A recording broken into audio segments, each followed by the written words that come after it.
This is Crow's Feet, a place where we ponder the question, are these our golden years? Or does aging just suck? Well, yes, getting older is not for the faint-hearted, but aging also brings wisdom and humor, a finely tuned perspective on life. In our podcast, you'll hear the voices of more than 300 writers who will inspire you and often make you laugh about this journey through life. Hello, this is Jean Feldeisen. I'm a Crow's Feet writer, a therapist, and also a grandmother.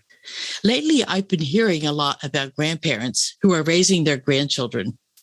It's a topic we're going to explore in this episode of Crow's Feet. A recent article in the New York Times talks about all the grandparents who have stepped up to help when their family was in need because of the pandemic. The article focuses on over 160,000 American children and many more worldwide who lost parents due to COVID, and how many grandparents have taken on the role of parents.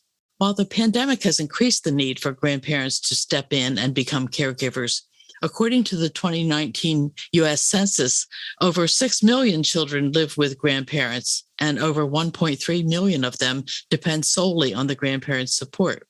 As a therapist, I've heard so many stories by clients who tell about the vital importance of a grandparent to their emotional and physical health during a difficult childhood.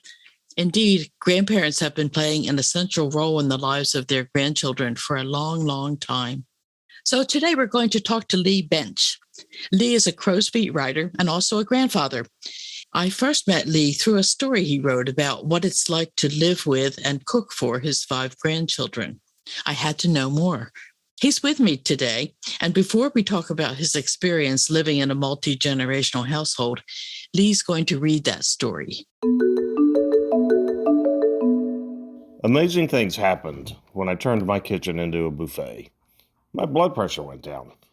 I've been the family's head cook and beverage director for over 40 years. The job is a bit more complicated than it sounds, especially being a senior citizen with a house of teenagers. I am semi-retired, widowed, and in my upper 60s. While this is not unusual, what makes it exciting is I have 5 grandchildren and an adult daughter living with me, plus an occasional guest. How the number of kids and adults ended up in my house is another story. My daughter and I get along quite well, and the grandkids are great. Ages range from 2 to 20. We have moments of calm and relaxation with occasional blasts of over-emotional drama, but those tense times pass quickly. A large part of my job is feeding the clan, dinner in particular. They are on their own for other meals and snacks. I have a system that works pretty well. It's essential to maintain my composure, knowing that teens are complicated and there is no rationality behind their eating habits. For example, teens never stop eating, and they all have varying needs. One teen likes her meat well done. One won't eat beef at all. The other claims to be a vegetarian unless we go to McDonald's. The 2 toddlers want bowls of maple syrup mixed with mayonnaise and crackers, ice cream and candy. I give them cheese sandwiches instead. I enjoy sipping a martini while I cook, knowing that an ounce or 2 of alcohol soothes the nerves. It's my job to ensure the family has at least one well-balanced nutritional meal a day. Orderly sit-down dinners in our house disappeared a long time ago. Our family has variable schedules between scouts and dance classes, sports functions, and church events. There's nothing unique to the scenario, as I know many people whose daily plans are far worse. I discovered we are happier and more in tune with an informal dinner buffet, allowing the family to come and eat as they see fit. The logistics work out quite well. If I don't control the kitchen, I have found that people swoop in like swarms of termites and eat anything they can put their hands on while asking when the next meal is. And it's incredible how teenagers can master the nuances of Minecraft, Fortnite, and an Oculus VR, but don't know how to wash a dish or put it in the dishwasher. Nor do they realize the thing that looks like a trash can is supposed to be used as one. 10 years ago, I implemented a system to help with logistics, shopping, and menu planning. It's called the I Don't Know What I Want to Eat Kitchen Management System. I call it that because one can ask any teenager what they want for dinner, and the answer will always be, I don't know. Here is a quick summary. Menus are put together on Saturday. Shopping is done by Sunday. Cooking time begins every day at 5:30. Food is laid out at 6:15. A text is sent to the adults and teenagers telling them dinner is ready. They have 1 hour and 15 minutes to come down and eat. Probably at 7:30, leftovers are packed and refrigerated or frozen for reuse. The kitchen is quickly cleaned. If anybody misses the window of opportunity, they are on their own for dinner. All I ask is they don't trash the kitchen. Dinner looks like the old happy hour buffets one could get at most bars before the pandemic, but with a little more nutritional thought. The intention is to provide enough to eat so they'll stay out of the kitchen overnight. But good intentions are met many times with unwanted results. It's common to stagger out of bed in the morning, head to the kitchen for a cup of coffee, and find a gallon of milk, a block of cheese, a loaf of bread, and a half-eaten package of cookies on the counter. All of the kids blame their siblings and never take personal responsibility. The only good thing I can say is that they are home and not out on the streets doing teenager things as I did back in the 70s. Sometimes I feel I'm fighting a losing battle on keeping them fed and the kitchen clean, but remarkably, my blood pressure has dropped since I put a title to my system. I'll stop ranting now. I've got to start dinner. Tonight, I'm creating a pasta buffet. Thanks so much, Lee. You make it sound like dinner time at your house is a lot of fun. Now, is that accurate? Sure. You could say it's a fun time. However, it can get pretty hectic in the kitchen. There's many times where the clan are all hungry before I'm done getting everything prepared, and they just kind of swoop in and create chaos. And it's my job to manage all that. Yeah, that's fun. Speaking about fun, research suggests that living in a multi-generational family is reported to be a positive experience by about 57% of the grandparents interviewed, as opposed to 17% who regarded it as a negative. What would you say about that from your own experience? So my experience is a little bit unique in that I had asked my daughter to move in with us along with all her kids. My wife had become critically ill way back in 2012, and I had a pretty aggressive job, so I was traveling a lot for work. So I'd asked my daughter to come in just to help out and be another set of hands while I was gone on business trips throughout the week. And I'm actually convinced that having the grandkids at the house extended my wife's life for up to 3 years. Just their companionship and their love and their caring, just meant so much to her. And she knew that her days were pretty numbered. So overall, it was a very, very unique experience. And a beautiful thing to have for your wife at the end there, be able to have her grandchildren around. Yeah, it was. And they experienced, her declining health, so that, when she actually passed, it wasn't a big shock. It was a deep loss to all of us, but not necessarily a shock by any means. So it was a good transition. They got to go through the whole thing with you both. So what is your relationship like with your daughter now? And how do you divide up parenting roles? Is that any kind of a problem? Yeah, so I've made it a point to do away with the problems. My role is what I call the grand paternal influencer, kind of like a King Solomon-like figure. My daughter and I get along quite well, but, we have differing opinions on lots of things. And, I just figured it's not worth my time or effort or health to get my blood pressure all riled up every time there's a kid confrontation. So I spent a lot of time telling the kids, back down, because my health is at stake. And if you have issues, go talk to your mom. And that tends to work. Good. I haven't come across any research from the grandchildren's point of view. So I wonder, do you have a sense of how they feel about living with you, with grandpa? Oh, wait a minute. I wanted to ask you, what do your grandchildren call you? Is it grandfather, papa, pop, poppy? Well, so they call me two things. They actually call me Gearad. Gearad. Gearad, just like gears on a wheel, with ad, right? Yeah. And so that came from our 4-year-old granddaughter who, when she started talking, she could not say granddad. And somehow through her mangled conversational words, that little kids have, it just kept coming out as Girad. So that spread amongst the other grandkids. And before I knew it, I was called Girad. And I've been introduced to friends and family and teachers and doctors as Girad. And of course, people look at me like, what in the world kind of a name is that?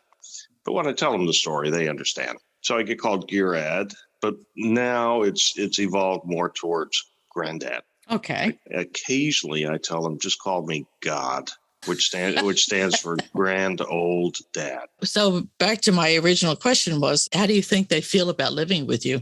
I don't think they have any problem at all. Their fathers are invisible to them.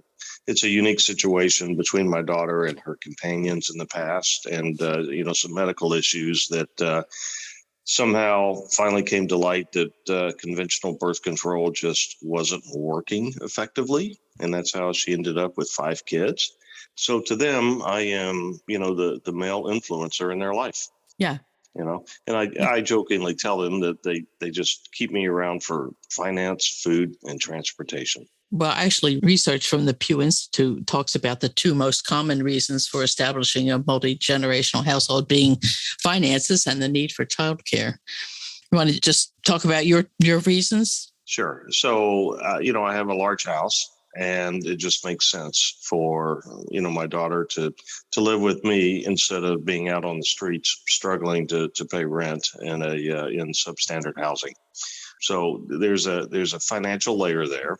And the trade-off is, I'm not charging them rent by any means, but I do expect, a certain amount of help and support in keeping the house clean. And she contributes quite a lot to food and groceries, seeing that the bulk of who I feed are them, not me.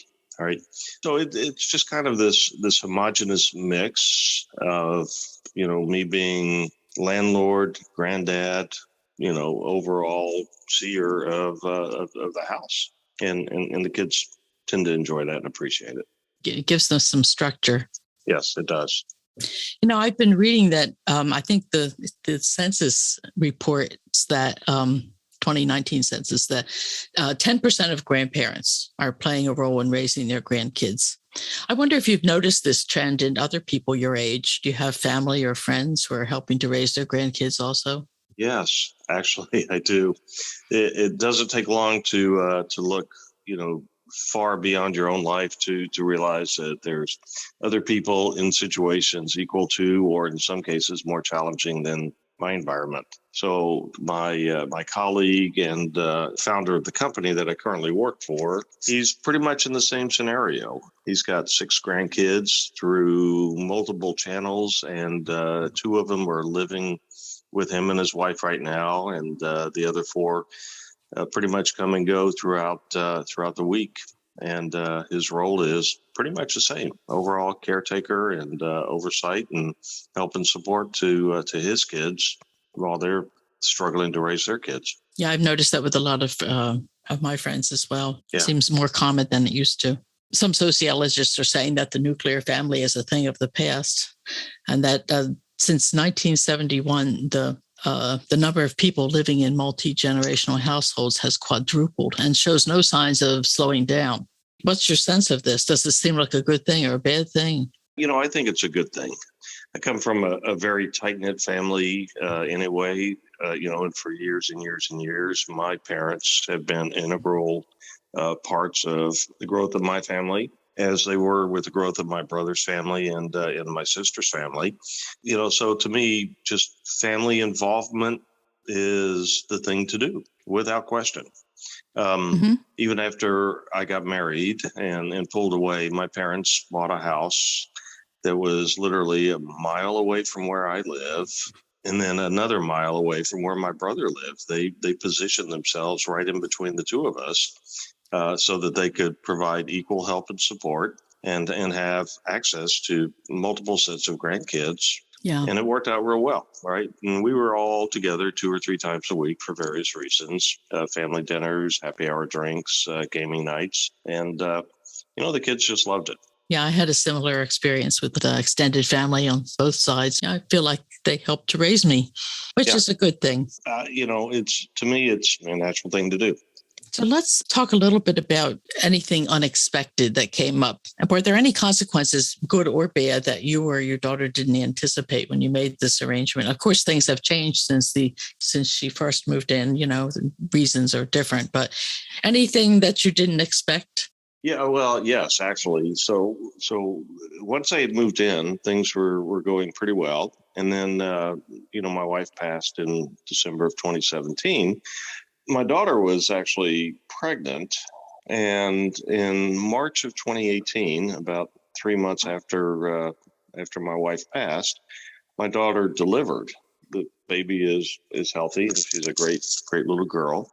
But 4 days later, after the birth of the baby, my grandson, who we knew needed a kidney transplant, a donor just appeared out of nowhere, and the donor matched everything perfectly. And the pediatrician, the nephrology team, decided it was as good of a time then to do a kidney transplant on the kid.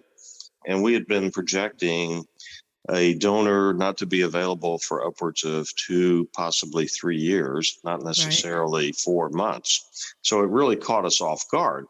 So the unexpected aspect was my daughter had just had a baby, but now my grandson, who was 10 at the time, had to have major surgery and had to have a guardian with him or a parent with him.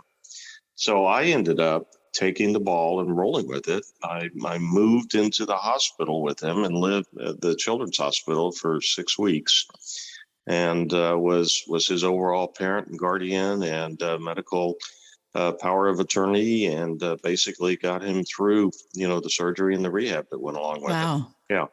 And my daughter, as time went on, 10, 15 days later, after the birth, she was able to regain her mobility. But the hospital that we were using is 50 miles away from where we live. And, down here in Houston, it's a high trafficked area and not really one of the most pleasant places to navigate into. So it was complicated, I guess you could say. Yes, sounds like it. But it worked out, and he's healthy and doing okay. That's a great story, Lee. Okay, so I just wanted to ask you one or two more things. How do you keep yourself going? What you do takes a lot of work, takes planning, it takes focus, it takes always being on. Mm-hmm. So do you take time off? Oh, yeah, of course I do. Right. So there's a couple of things to keep in mind. First is my mother taught me you can manage anything that you want as long as you make a list and you plan your day according to the list. And actually, for years and years and years, we just had to laugh at all the lists that she would make, and she was obsessed with it. But it's something that, I just kind of extracted as kind of a part of my life, right? So when it comes to the logistics of the house, food in particular is one of the key components, just trying to keep the clan fed and managed effectively. Years ago, I started, making a list of what the menu should be on a weekly or biweekly basis. And then I would build a shopping list, and then I would build a menu that ties to the shopping list, that ties to the days of the week. So on any given day, I could tell you exactly what ingredients I already had in place and what we were going to have for dinner. And I could do that 6 to 9 days ahead of time. And I stick to it, Jean. I do. See. It works out perfectly, because there are times where I used to find myself waking up in the middle of the night in a cold sweat, wondering what in the world are we going to have for dinner? Well, I don't worry about that anymore. I've already written it down. And so it's committed to a list. And by God, I'm going to stick to that list come hell or high water. Very good. And then I stick it on the refrigerator for everybody to see. And, if they have any issues or complaints or concerns or special requests, I'm able to take that into account. But I can at least guarantee that as a minimum, there will be a protein and a vegetable and some sort of another side order laid out for dinner. That whole process helps me kind of keep track of things, along with maintenance items around the house and other projects that need to be taken care of. Going back to your original question, do I ever take a break? And the answer is yes. Once a week, I proclaim a day, and it's a random day that I select just based on how I feel and what other things are going on. I call it, what am I going to do for Lee Day? And I treat myself. I'll take a day off from work, because it's a pretty flexible environment. And I'll either treat myself to a nice breakfast out or a nice lunch, or drop in with some friends at a happy hour, or possibly just go and splurge for a nice, beautiful steak dinner someplace. And in between all of that, I'll either drive down to the coast or out to the countryside and, just kind of rest and relax and decompress, and then show up back at the house. And I feel good and refreshed. Good. That's great advice. Yeah. You talked about your bucket list. I wonder how are you doing on your bucket list? Oh, I think I'm only one item down. I've got like 35 items listed. So, I'm not sure I'll ever get down to the end of it, but it obviously includes, breaking away from the family, in total exclusion, and appreciating the solitude of getting up into the mountains and having the flexibility to either sleep in or have no responsibilities for anybody at any given time.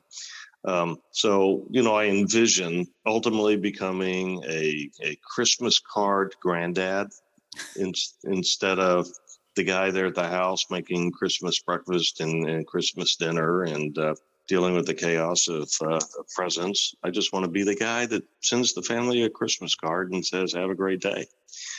And I want to send them pictures of eating oysters on the Pacific Northwest coast, one day, and then hanging out at Times Square on the next day. I want to be as flexible and liquid as one can imagine. And then just let the family grow and develop and become the people that they need to be. You're certainly doing your part to make that all happen. Yeah. Do you have any suggestions for other grandparents, other people in your situation? My only suggestion, Jean, is you need to take a 360-degree view of your family situation. I have a lot of friends that are, a little narcissistic and self-centered, who would have absolutely nothing to do with their families other than they did their best, they raised them, and at age 18 or 19, they kicked them out and off they went. And I just can't do that. To me, it's an ongoing, very dynamic environment where there needs to be guidance and involvement at, any given time. Well, that's great advice. Well, I want to thank you so much, Lee, for talking with us today. And can I call you Gearad? Yes, you may. Thank you, Gearad. All right. Okay, Jean. I appreciate it. Thank you. Bye-bye. All right, Kara. If you could think of one thing you want me to make for dinner next week, what would that be? I don't know. Today's episode was produced by me, Jean Feldeisen. Our guest was Crow's Feet writer Lee Bentch. Our executive producer is Nancy Peckenham. Editing and sound design by Rich Halton, with support from our Crow's Feet team, Betsy Allen, Kathy Dunn-Gilbert, Jan Flynn, and Warren Turner. Thanks for joining us on this episode of Crow's Feet, Life as We Age. Don't miss any of our great stories. Subscribe to Crow's Feet wherever you get your podcasts. And be sure to tell your friends and family to give a listen too and leave a rating or review. You can read more Crow's Feet stories online at medium.com/crows-feet. And check back next month for a new episode. To paraphrase Jonathan Swift, no wise person ever wished to be younger.